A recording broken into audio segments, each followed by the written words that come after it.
Hey everyone, Omogonix here and welcome back to a brand new video here on the channel. So today I'm going to be talking about how microtransactions work in Halo Infinite.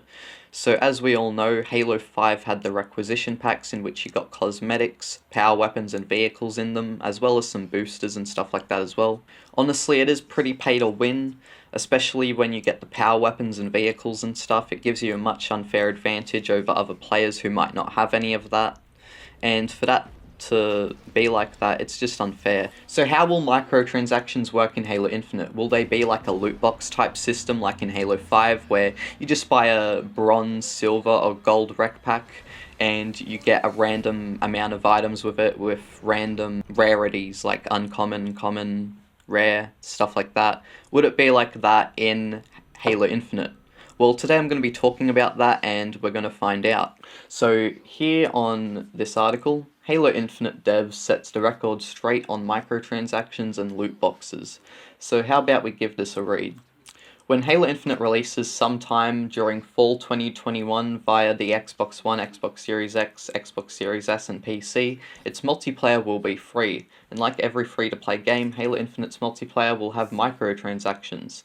Yeah, so Halo Infinite's multiplayer is going to be free-to-play in case you guys didn't know. So for there to be microtransactions in it, it actually does make more sense, honestly. And Halo 5 being a $100 game at release and having microtransactions, I mean, yeah, it doesn't really look good there. However, according to Free Industries, these will be for premium cosmetic items only, and they won't be accompanied by loot boxes. Alright, so that is really good.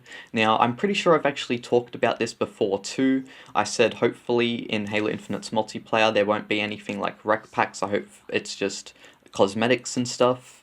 And they won't be accompanied by loot boxes, which are increasingly illegal in many parts of the world. This means microtransactions will be, as Free Industries puts it, a one-and-done purchase with no randomness or items that influence the game in any meaningful way.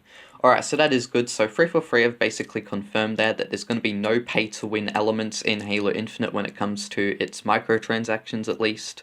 Well, I mean, that is what pay-to-win has to do with anyway, so just pay-to-win in general is not going to be in there. It's going to be just for cosmetics only, which is really good. I wish Halo 5's rec packs were just like that, where you would buy a bronze, silver, or gold one, and instead of getting like power weapons and vehicles and stuff because they give you an unfair advantage, you know, just give us random helmets and armor pieces and stuff. Honestly, I would have just preferred that if you were to just buy a rec pack and you'd get like a certain amount of random cosmetic pieces and stuff. Like, you know, you get your weapon skins, you get your armor pieces, stuff like that, your emblems, and then that's probably it, you know. Just, I don't know why they had to do it with the power weapons and vehicles. Like, it clearly gives you an unfair advantage, and I don't know if they thought about that at the time, because it is quite silly to think about now, but it is good to see that Free have realised their mistakes from the past, and Halo 5 is a good lesson to learn from when it comes to that.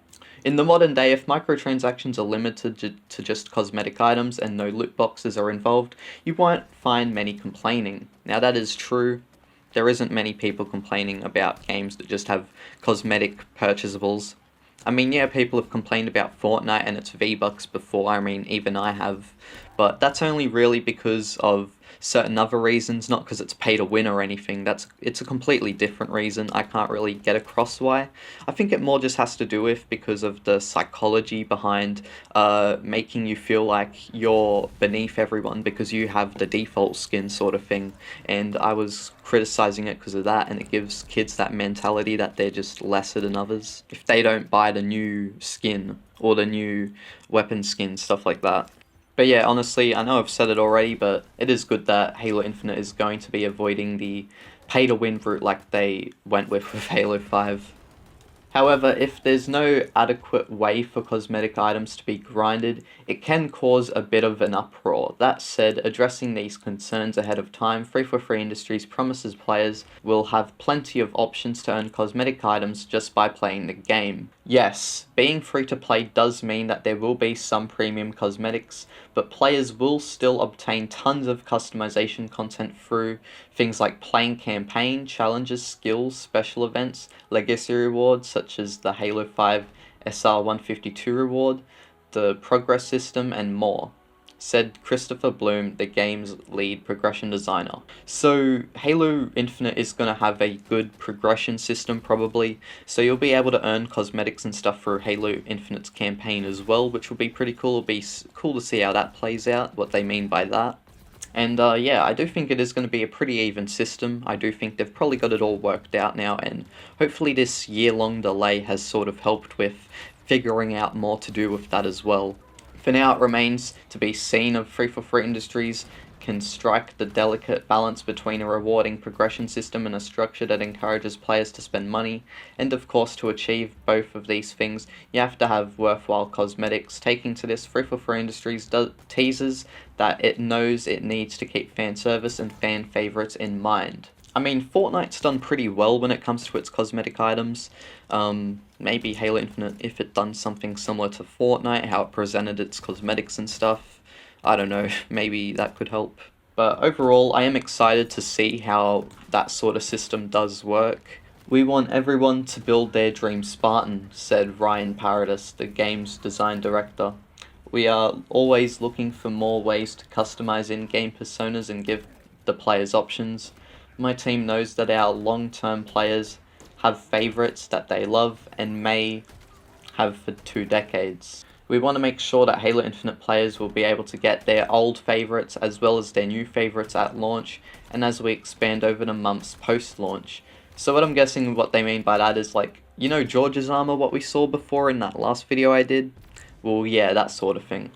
So they're going to be bringing back fan favorite armor coatings probably, like that are in relation to or just referencing old Halo characters and stuff like that.